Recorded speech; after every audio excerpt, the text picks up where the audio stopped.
사당 앞으로 쫓겨온 세필의 말에서 내린 사람들은 모두 몽고어를 사용했다. 곽정이 숨어서 들어보니 목소리가 귀에 익었다. 아무래도 탈해와 철별 그리고 박이 줄인 듯했다. 곽정이 소리내어 부르려던 찰나 추격병들이 따라왔다. 세 사람의 몽고인은 활을 쏘며 적들을 막았다. 그때 한 몽고인이 외쳤다. 저쪽으로 올라가자. 그의 손이 깃대를 가리키자 세 사람은 동시에 달라붙어 기어올랐다. 높은 곳을 차지하고 나니 유리한 형세를 만들 수 있었다. 추격병들도 하나씩 말에서 내려 사방을 에워쌌다. 누군가의 명령이 떨어지자 4명의 병사가 방패를 높이 들어 몸을 보호하고 기어가더니 칼을 휘둘러 깃대를 베기 시작했다. 그때 화살 하나가 파공음을 내며 추격병의 가슴에 날아와 꽂혔다. 곽정은 땅에 납작 엎드려 그 시신 곁으로 다가가서는 가슴에서 화살을 뽑아냈다. 손으로 화살대를 쓸어보니 재련한 연철이 둘러져 있는 것을 알 수 있었다. 연철에는 표범 머리가 새겨져 있었는데 그것은 바로 신전수 철별이 쓰는 화살이었다. 몽고인들의 정체를 확인한 곽정은 더 망설일 필요가 없었다. 위에 있는 분들은 철별 사부님과 탈의 아우 박이출 사부님이 아니십니까? 저 곽정입니다. 그러자 깃대 쪽에서 반가운 목소리가 들려왔다. 오랜만이구나. 그런데 네가 어찌 이곳에 있는 것이냐? 곽정은 대답 없이 다시 물었다. 누구에게 쫓기는 겁니까? 그러자 이번엔 탈해가 대답했다. 금병들에게 쫓기고 있어. 곽정은 탈해의 말을 듣고 죽은 금병의 시신을 들어 깃대 아래에서 정신없이 칼을 휘두르고 있는 두 병사를 향해 힘껏 던졌다. 시신이 두 병사에게 떨어지자 그들은 더 이상 칼을 휘두르지 못하고 허둥지둥 그곳을 빠져나갔다. 이때 갑자기 허공에서 하얀 그림자가 번득이는 듯 하더니 하얀 새 2마리가 날아들었다. 곽정이 날개 퍼덕이는 소리를 듣고 고개를 들어 바라보니 몽고에서 화쟁과 함께 키우던 흰 독수리였다. 흰 독수리는 눈이 밝은 탓에 칠흑 같은 어둠 속에서도 주인을 알아보고는 기쁨에 찬 듯 소리를 내며 곽정 어깨에 내려앉았다. 황용은 흰 독수리를 보자 추격병 따위는 까맣게 잊어버리고는 호기심으로 눈이 반짝거렸다. 황용의 정신이 온통 흰 독수리에게 팔려있을 때 어디선가 화살 2대가 황용의 가슴으로 날아들었다. 곽정이 조심하라고 외쳤지만 황용은 거들떠보지도 않고 오히려 화살에 맞아 죽은 금나라 병사의 몸을 수색했다. 그러는 사이 날아든 화살은 정확하게 황용의 가슴에 명중했으나 연이갑을 뚫지 못하고 힘없이 발 아래도 떨어졌다. 황용은 그 와중에도 죽은 병사의 품에서 마른 고기를 찾아내 흰 독수리들에게 먹였다. 용아, 수리들이랑 놀고 있어. 난 가서 금나라 병사들을 처치해야겠어. 곽정은 황용을 남겨두고 몸을 솟구쳐 날아드는 화살을 손으로 잡았다. 동시에 왼손을 뻗어 금나라 병사의 가슴에 일장을 날렸다. 그러자 우두둑하는 소리와 함께 병사의 가슴뼈가 부러졌다. 그때 어둠 속에서 누군가 호통치는 소리가 들려왔다. 어디서 굴러먹다 온 개뼈다귀 같은 놈이 예서 날뛰느냐? 곽정은 귀에 익은 목소리에 잠시 어리둥절했다. 금빛 날이 번쩍이고 바람이 이는가 싶더니 쌍도끼가 곽정의 가슴과 복부를 노리고 날카롭게 날아들었다. 곽정은 평범한 병사는 아니라고 판단하고 몸을 뒤로 젖혔다가 일어서면서 항룡시 8장 중 신룡파미를 그자에게 날렸다. 그러자 퍽 하는 소리와 함께 그자가 뒤로 벌러덩 나가 떨어졌다. 어깨뼈가 으스러진 그자의 입에서 처참한 비명이 터져나왔다. 곽정이 그자를 자세히 보니 그는 황하사기 중 상문부 전천건이었다. 곽정은 스스로도 수개월간의 수련을 통해 몽고에서 황하사기와 맞설 때와는 비교할 수 없을 정도로 무공이 진보했음을 실감했다. 그러나 단 한 번의 공격으로 전천건이 이 지경이 될 줄은 몰랐다. 곽정도 놀란 나머지 잠시 어안이 벙벙해 있는 사이 좌우에서 바람 소리가 들리며 창과 칼이 동시에 곽정을 노리고 날아왔다. 곽정은 이들이 단원도 심청강과 추명창 오청열인 것을 짐작했다. 곽정은 먼저 오청열의 창을 잡고 발로 심청강의 칼을 차서 날려버렸다. 그러고는 창을 잡은 채 내공을 끌어올려 오청열과 함께 휘둘러 심청강을 후려쳤다. 오청열과 심청강의 몸이 서로 충돌하자 둘은 그만 정신을 잃고 쓰러졌다. 이들 황하사기 중 탈백편 마청웅은 태호에서 육관영의 손에 죽은 지 오래였다. 추격병을 이끌던 남은 3기는 지금 곽정 손에 얻어맞고 모두 쓰러져 있었다. 곽정이 고함을 내질렀다. 어서 물러가지 않고 뭐 하는 것이냐? 예서 모두 죽고 싶은 것이냐? 그러면서 곽정이 몸을 날려 주먹으로 병사들을 때리고 발로 찼다. 그제야 병사들은 자기들 우두머리들이 모두 쓰러진 걸 알고 혼비백산에 눈 깜짝할 새 사방으로 흩어졌다. 철별과 박이출이 흩어지는 병사들의 등을 향해 화살을 날렸다. 겨우 정신을 차린 심청강과 오청열은 상대가 누군지 제대로 알아볼 겨를도 없이 전천건과 함께 주랭랑을 쳤다. 곽정은 굳이 그런 황하삼기를 쫓지 않았다. 탈의 등은 반가운 마음에 서둘러 깃대를 미끄러져 내려왔다. 그들은 서로 손을 맞잡고 반가움을 표했다. 곽정이 탈의에게 어떻게 중원까지 오게 되었냐고 물었다. 탈의의 말에 따르면 친기직한 태무친이 금나라를 치기 위해 송 황제에게 협공을 제안하는 사신으로 보냈다고 했다. 탈의의 말을 듣자 곽정은 일전에 기운장에서 양강이 모겸자에게 이만으로 가서 삼위원 승상을 만나 몽고의 사자를 없애도록 하라고 했던 일이 떠올랐다. 그때는 무슨 일인 줄 몰랐는데 이제야 모든 것이 분명해지는 듯했다. 그때 탈의가 설명을 덧붙였다. 나를 죽여서라도 몽고와 송의 결맹을 막아야 한다면서 금국의 6째 왕야가 직접 군사를 이끌고 나섰어. 그 말에 곽정이 완한홍렬이 직접 왔냐고 물었다. 그래, 금투구를 쓰고 있는 모습을 똑똑히 봤어. 철별이 화살을 3대 쏘았지만 호위병들의 방패에 모두 막히고 말았어. 탈의의 말을 듣고 곽정은 크게 기뻐하며 황용과 양강을 불렀다. 용아, 아우, 완한홍렬이 이곳에 왔다니 어서 찾아보자. 황용은 즉시 대답하며 달려왔지만 양강은 어디로 갔는지 그림자도 찾을 수 없었다. 마음이 급한 곽정은 황용에게 동쪽으로 가라고 이르고 자신은 서쪽으로 완한홍렬을 찾기 위해 달렸다. 하지만 날이 밝아오도록 아무리 찾아도 완한홍렬은 그림자도 찾을 수 없었다. 곽정은 아버지를 죽인 원수가 가까이 있는 것이 분명한데 그를 찾을 수 없다는 게 안타까웠다. 결국 곽정은 풀이 죽은 채 중간에서 만난 황용과 함께 사당으로 돌아왔다. 그러자 쉬고 있던 탈의가 곽정에게 이별을 고했다. 난 부왕의 명을 받들고 있는 처지라 더 지체할 수 없으니 여기서 그만 헤어지도록 하자. 곽정은 이렇게 헤어지면 다시 못 만날 수도 있다는 생각에 마음이 허전했다. 그는 탈의, 철별, 박이출 3사람과 일일이 포옹하고 작별을 고했다. 곽정은 그들이 말에 올라 점차 멀어져가는 뒷모습을 하염없이 바라보았다. 말발굽 소리가 멀어지며 그들의 모습도 뿌연 먼지 사이로 희미해져 갔다. 탈의 일행이 떠나고 곽정은 추격병들이 타고 왔던 말들을 사당 후원으로 끌고 갔다. 그런데 사당 후원으로 가는 길에 풀 속에서 뭔가가 아침 햇빛을 받아 반짝거렸다. 허리를 숙여 자세히 보니 금투구였다. 어린아이 주먹만한 보석이 3개나 박혀 있었다. 곽정은 황용을 불렀다. 이건 완한홍렬의 투구야. 아마 이 사당에 숨어있는 모양이니 우리 찾아보자. 곽정과 황용은 사당을 뒤지기 시작했다. 사실 양강은 곽정이 금나라 병사들과 싸우고 있는 동안 어둠 속에서도 완한홍렬의 모습을 알아보았다. 양강은 이미 완한홍렬이 친부가 아니라는 사실은 알았지만 그래도 18년간 자신을 길러준 아버지라 생각했다. 그래서 양강은 완한홍렬이 곽정의 눈에 띄기 전에 그를 구하기로 결심했다. 마침 곽정이 병사 1명을 집어 던졌는데 그게 하필 완한홍렬이 타고 있는 말에 부딪히는 바람에 완한홍렬이 말에서 떨어지고 말았다. 양강은 즉시 튀어나가 완한홍렬을 감싸 안으며 귀에 대고 속삭였다. 부왕 강입니다. 소리내지 마세요. 곽정은 한창 병사들을 상대하고 있었고 황용은 수리들과 놀고 있었다.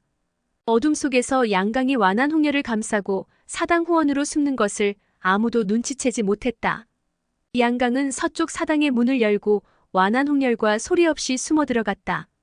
잠시 후 비명소리가 점차 잦아들고 병사들이 사방으로 도망치는가 싶더니 몽고인 3명과 곽정이 뭐라고 떠들어대는 소리가 들려왔다.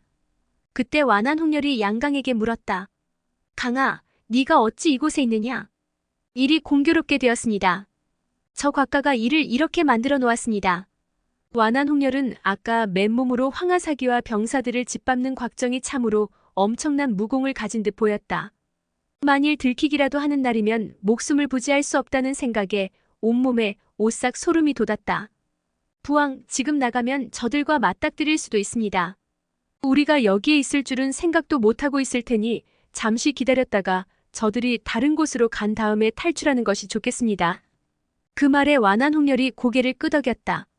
그런데 강아, 아까부터 어찌 아버지라 부르지 않고 부왕이라고 하느냐? 그 물음에 양강은 아무 말이 없었다. 세상을 떠난 어머니를 생각하니 마음속에 무언가가 치밀어 오르는 듯했다. 완한홍렬이 손을 뻗어 양강의 손을 잡으며 물었다. 어머니를 생각하고 있느냐? 그러자 양강은 슬그머니 손을 빼며 말했다. 곽정의 무공이 대단합니다. 거기다 죽은 아버지의 원수를 갚겠다는 결심도 굳건합니다. 알고 지내는 고수도 많으니 아마 그를 막을 수는 없을 겁니다. 한반년 동안은 영경에 돌아가지 마십시오. 완한홍렬은 19년 전 이만 우가촌에서의 일을 떠올리며 마음이 저리는 것을 느꼈다. 한동안 침통함에 잠겨 아무 말도 할 수 없었다. 그는 한참이 지난 후에야 입을 열었다. 그래, 피해 있는 것도 좋겠지. 이만에는 가보았느냐? 사승상은 뭐라 하시더냐? 그 물음에 양강이 차가운 말투로 답했다. 아직 가보지 못했습니다. 완한홍렬은 순간 양강이 자신의 출신을 알고 있다는 사실을 직감으로 느낄 수 있었다. 강아, 우리는 18년간 부자지간으로 살아왔다. 무엇이 어떻게 되었든 너는 언제까지나 내 아들이다. 대금국은 10년 안에 남송을 무너뜨린다. 그때 권력은 내 손에 들어오게 될 것이다. 부귀영화는 말할 것 없고 이 천하가, 이 세상이 내 것이 되는 것이다. 그렇다면 결국 이 모두가 네 것이 될 게 아니겠느냐? 양강은 부귀영화라는 말이 귀에 울리며 가슴이 뛰었다. 대금국의 군사력이라면 송조를 멸하는 것은 어려운 일이 아니다. 몽고는 일시적인 문제일 뿐 말 타고 활이나 쏘는 야만족에 지나지 않는다. 부왕은 영명하고 강인한 분이니 금국의 주인으로 부왕 말고 또 누가 있을 수 있겠는가? 일이 뜻대로 성사된다면 나도 천하의 주인이 될 수 있는 것이 아닌가? 생각이 여기까지 미치자 뜨거운 피가 끓어오르는 듯했다. 양강은 손을 뻗어 완한홍렬의 손을 움켜잡았다. 아버지, 대업을 위해 이 아들이 보필하겠습니다. 완한홍렬은 뜨거운 그의 손을 마주잡으며 기쁨을 감추지 못했다. 그러는 사이 날이 밝아오고 있었다. 창을 통해 쏟아지는 햇빛에 방 안을 둘러볼 수 있었다. 방 안에는 관이 줄지어 놓여 있었는데 아마도 아직 장례를 치르지 못한 관을 보관해 두는 방인 듯했다. 그때 밖에서 곽정과 황용이 여기저기 뒤지는 소리가 들려왔다. 그제야 양강은 아버지의 금투구가 밖에 떨어져 있다는 사실을 기억해내고는 아차 싶었다. 양강이 고개를 돌려 나지게 속삭였다. 제가 나가서 저들을 다른 곳으로 유인하겠습니다. 그러고는 조용히 문을 열고 빠져나가 지붕 위로 올라갔다. 황용은 근처를 샅샅이 뒤지다가 순간 스쳐가는 그림자를 발견하고는 재빨리 그를 뒤쫓기 시작했다. 그런데 그림자는 민첩하게 집 모퉁이를 돌아가더니 어디로 갔는지 흔적을 감추었다. 황용의 목소리를 듣고 달려온 곽정이 말했다. 멀리는 못 갔을 거야. 숲속을 찾아보자. 둘은 숲속으로 들어가 나뭇가지를 헤치며 여기저기를 둘러보았다. 그때 갑자기 나무들 사이로 한 사람이 튀어나왔는데 뜻밖에도 양강이었다. 곽정은 놀라면서도 반가운 마음에 물었다. 아우, 어디에 가 있었나? 혹시 완한홍렬을 못 보았나? 그 말에 양강은 어리둥절한 표정을 지으며 되물었다. 완한홍렬이 왜 여기 있습니까? 곽정은 어젯밤 추격병들 속에 완한홍렬이 있었다고 말해줬다. 황용은 곽정의 말을 듣자 양강의 표정이 어딘지 모르게 어색해지는 것을 느꼈다. 눈치 빠른 황용은 양강이 구양극과 수군거리던 일을 떠올리며 그에게 의심이 생겼다. 황용이 양강에게 물었다. 아까는 아무리 찾아도 없더니 어딜 갔었어요? 그러자 양강은 어색한 말투로 배탈이 났었다며 손으로 작은 나무를 가리켰다. 황용은 그의 말이 의심스러웠지만 더 이상 캐묻지 않았다. 그러나 둔한 곽정은 양강의 그런 엉성한 변명에 개의치 않았다. 아우, 우리 함께 완한홍렬을 찾아보세. 곽정이 잡아 끌자 양강은 완한홍렬이 무사히 빠져나갔는지 알 수가 없어 마음이 조급해졌다. 형님은 황낭자와 동쪽을 찾아보세요. 제가 서쪽을 찾아볼게요. 그 말에 곽정이 알겠다며 동쪽 사당문을 밀치고 들어갔다. 그러나 황용은 곽정의 뒤를 따르지 않았다. 양강 오빠, 내 생각에는 그자가 아무래도 서쪽에 숨었을 것 같아요. 저와 함께 찾아봐요. 황용의 말에 양강은 뜨끔했지만 어쩔 수 없이 흔쾌히 동의하는 척했다. 두 사람은 모든 방을 이잡듯이 뒤졌다. 그러면서 황용은 양강의 행동을 예의주시했다.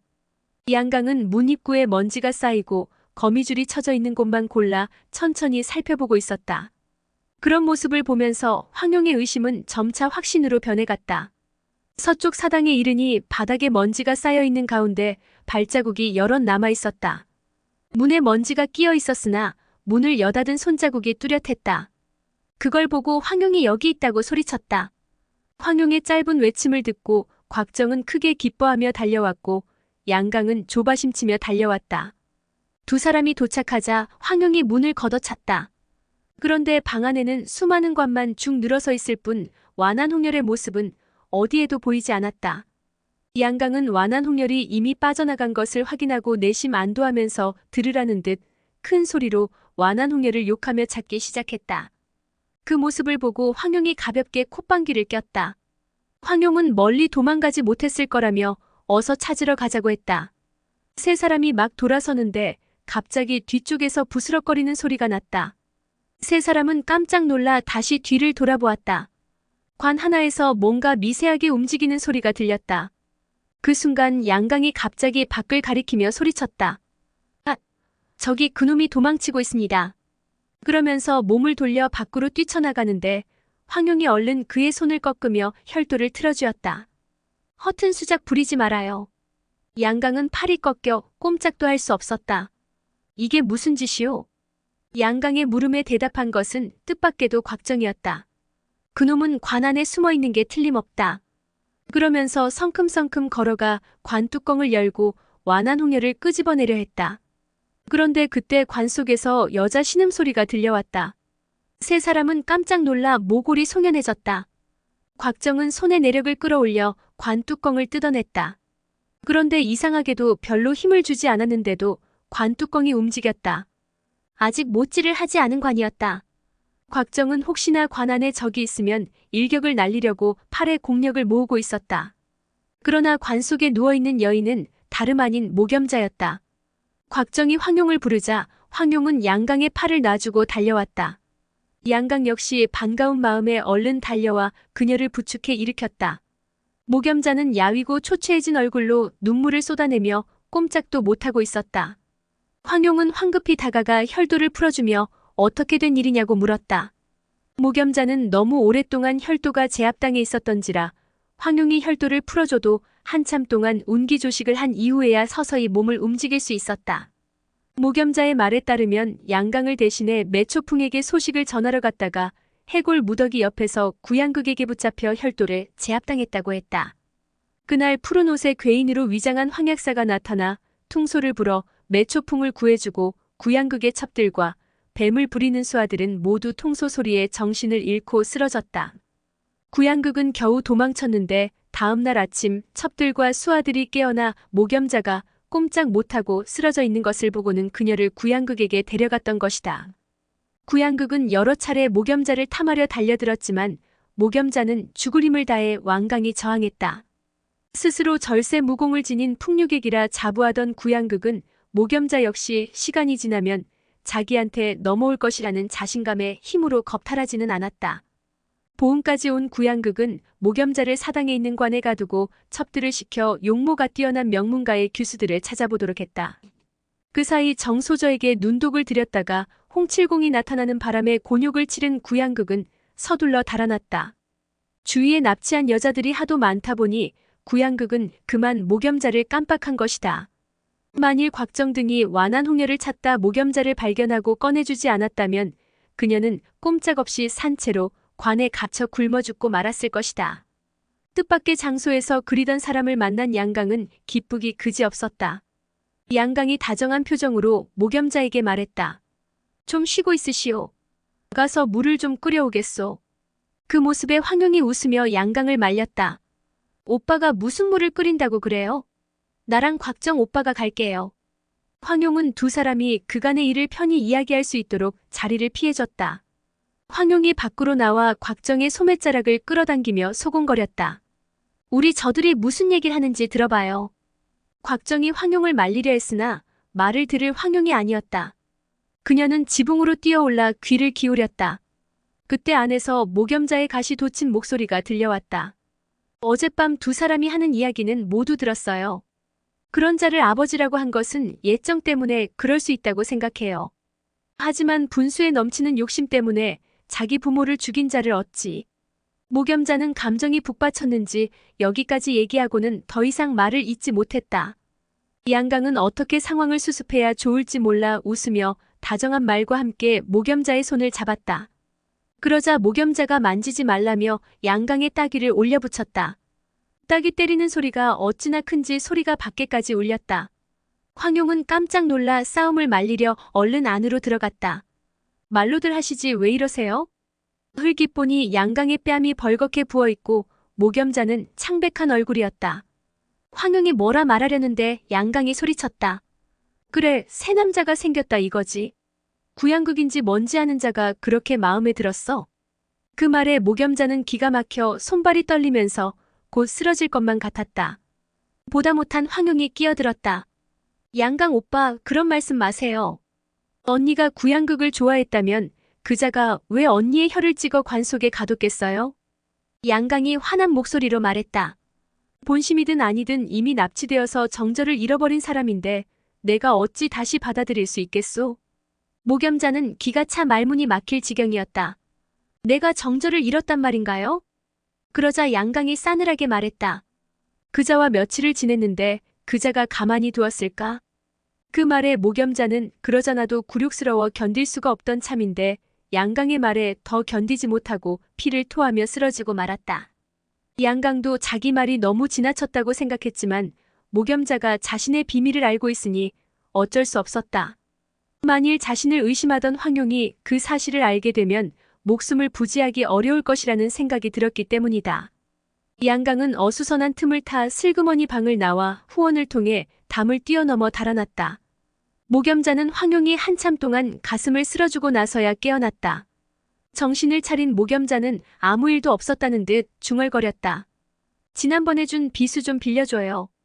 그 말에 황용이 큰 소리로 곽정을 불렀다. 양강 오빠의 비수를 언니에게 주세요. 곽정은 품 안에서 주총이 매초풍에게서 빼앗은 비수를 꺼냈다.